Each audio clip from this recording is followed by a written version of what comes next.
Assalamualaikum warahmatullahi wabarakatuh. Jumpa lagi dengan Wong Luyur Channel 999. Kali ini akan menguak sejarah dari tokoh Nyai Gadung Melati dari Kerajaan Mojopahit Brawijaya 5. Tapi sebelum itu jangan lupa dukung channel kami agar terus selalu berkembang dengan baik dengan cara ketik subscribe, like, komen, dan share-nya. Jangan lupa lonceng notifikasinya. Salam Rahayu, salam sejahtera, salam bahagia, salam lestari. Oke, buat saudara-saudara langsung saja kita simak sejarahnya. Pendahuluan, ada berbagai macam kisah tentang Nyai Gadung Melati di dusun Sekarndangan. Ada yang menceritakan bahwa cikal bakal bernama Nyai Gadung Melati, Nyai Sekardani atau Nyai Sekartaji. Menurut ahli silsilah kejawen, Nyai Gadung Melati merupakan seorang tokoh yang paling banyak membabat desa di daerah Blitar. Di antaranya kisah tersebut adalah Nyai Gadung Melati juga pernah membabat desa Selokajang bersama Mbah Nyai Sampir, Mbah Kyai Abu Hanifah, Mbah Kyai Hasan, dan Mbah Kyai Ageng Selo. 1. Nyai Gadung Melati juga pernah membabat desa Kademangan Blitar. Petilasannya berada dekat Musola Utara Kademangan. Nyi Gadung Melati juga membabat daerah Rejotangan, Pendelonje 3, dan lain-lain. 4 kisah lain menyatakan bahwa Nyai Gadung Melati berkaitan erat dengan Kyai Ageng Sukuh, pendiri Candi Sukuh Jawa Tengah zaman Majapahit akhir. Ada yang menceritakan Nyai Gadung Melati adalah istri Kyai Ageng Tunggul Wulung, seorang tokoh di zaman Majapahit dan pendiri Sleman. Tulisan ini mengungkapkan kisah Nyai Gadung Melati dalam membabat desa Maliran, Ponggok Blitar. Disebutkan pula bernama Kyai Naya Manggala. Diyakini oleh warga desa Maliran sebagai cucu Nyi Gadung Melati. Dengan demikian tulisan ini untuk menambah kasanah kisah tentang Nyi Gadung Melati yang memang banyak versi tersebut. Tulisan ini tidak bermaksud untuk mengultuskan sebuah nama seorang atau tokoh, akan tetapi tulisan ini dimaksudkan untuk menggugah hati kita agar tetap belajar dan terus belajar sehingga kita tak akan fanatik pada kisah tertentu yang dianggap paling benar. Dan yang penting adalah kisah ini untuk menggugah hati kita agar tetap menghormati tradisi Jawa. Pembahasan Perang Diponegoro.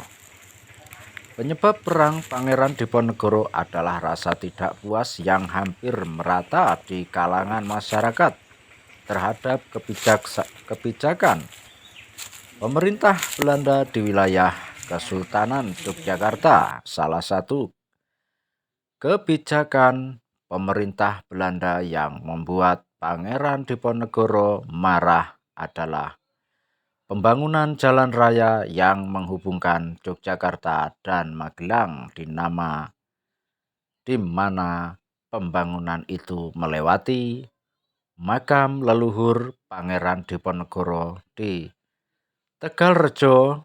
Pangeran Diponegoro serta pasukannya melakukan sebuah tindakan yang membuat pemerintah Belanda marah. yaitu dengan mengganti patok-patok. Meskipun demikian, pemerintah Belanda tetap merusakkan pembuatan jalan tersebut. Pada akhirnya, pasukan Diponegoro mulai menyerang pasukan Pangeran Diponegoro berlangsung 5 tahun, yaitu dari tahun 1825 sampai 1830 sampai dengan tahun 1826. Pasukan Pangeran Diponegoro berhasil memperoleh kemenangan dengan teknik perang gerilya untuk meredam perlawanan pasukan Diponegoro. Benteng stel-sel sistem perbentengan. Dengan demikian, daerah kekuatan Pangeran Diponegoro menjadi menyempit. Akhirnya pemerintah Belanda dapat menangkap Pangeran Diponegoro dengan tipu muslihat.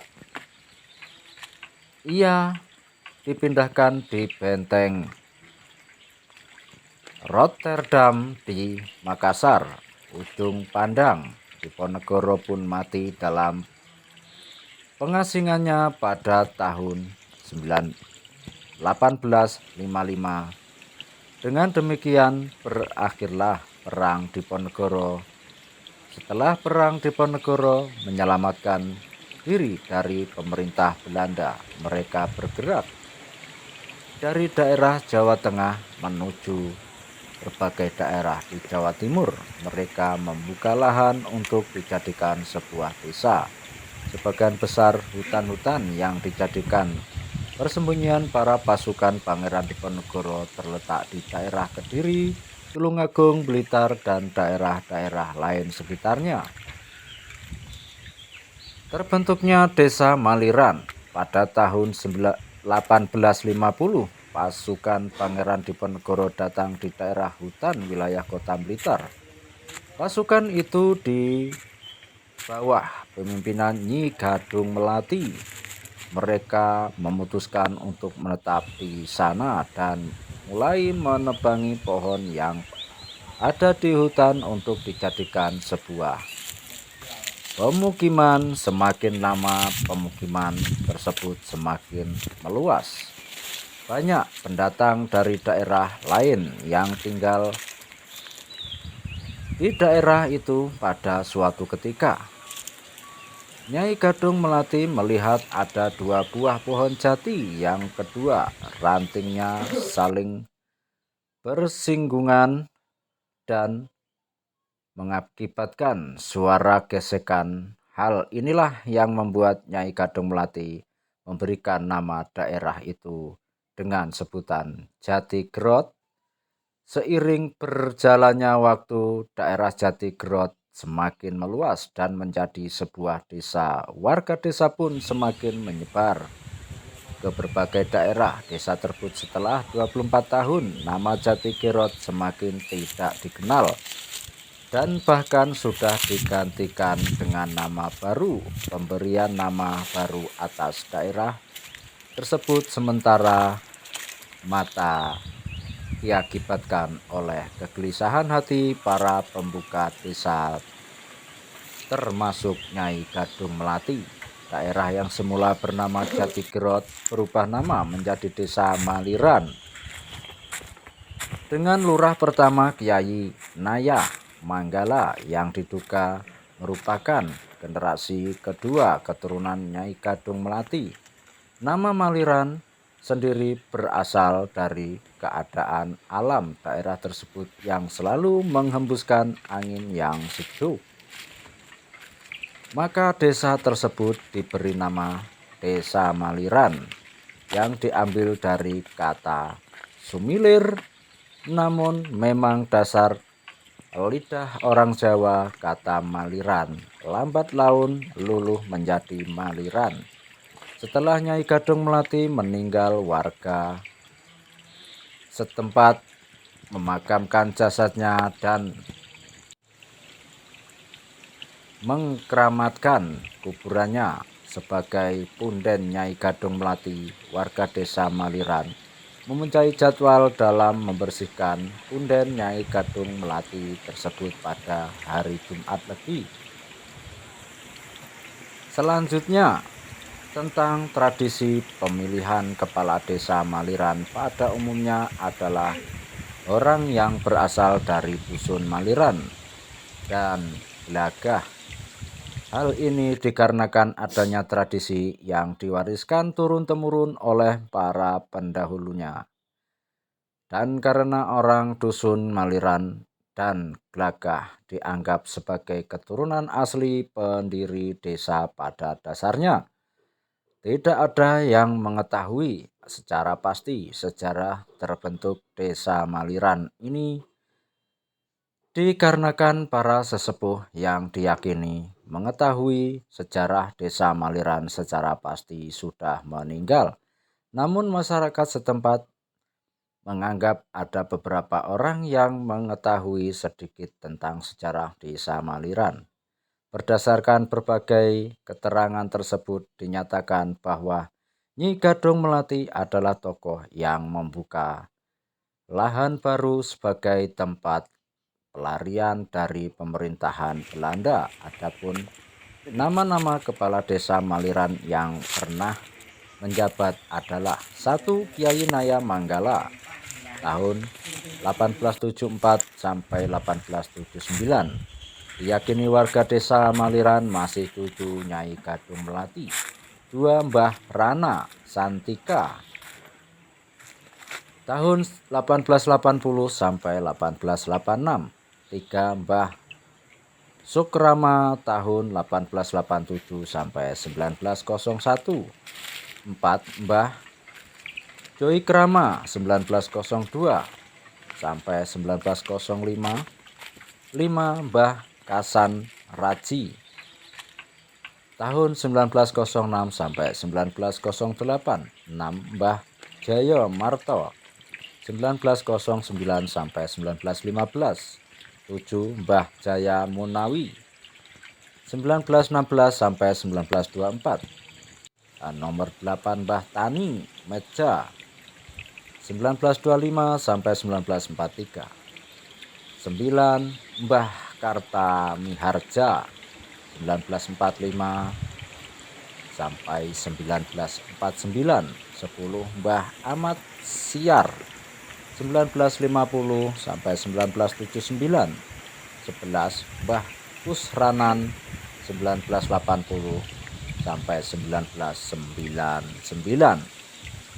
12. Bapak Darulin 1999 sampai 2007. 13. Bapak Sutoyo tahun 2007 sekarang 2 periode. Jangan pernah berhenti belajar, jangan pernah berhenti mencari ilmu, jangan pernah berhenti berusaha mewujudkan cita-cita. Ikutlah falsafah Jawa, sopo tekun mesti tekan, sebagaimana dikutip oleh Mbah Mansur Sekardiningrat.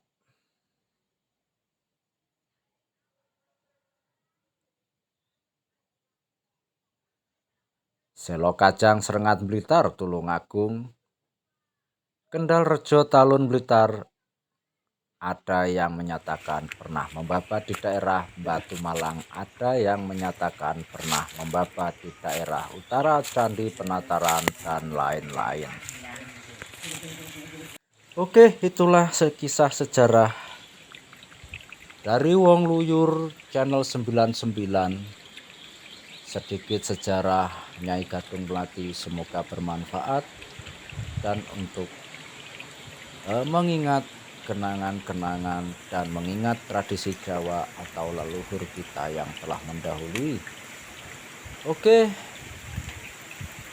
jangan di skip-skip. Dan dari Wong Luyur channel 999, salam rahayu, salam sejahtera, salam lestari, salam budaya. Akhir kata, wassalamualaikum warahmatullahi wabarakatuh. Nyasar-nyasar golek nggone.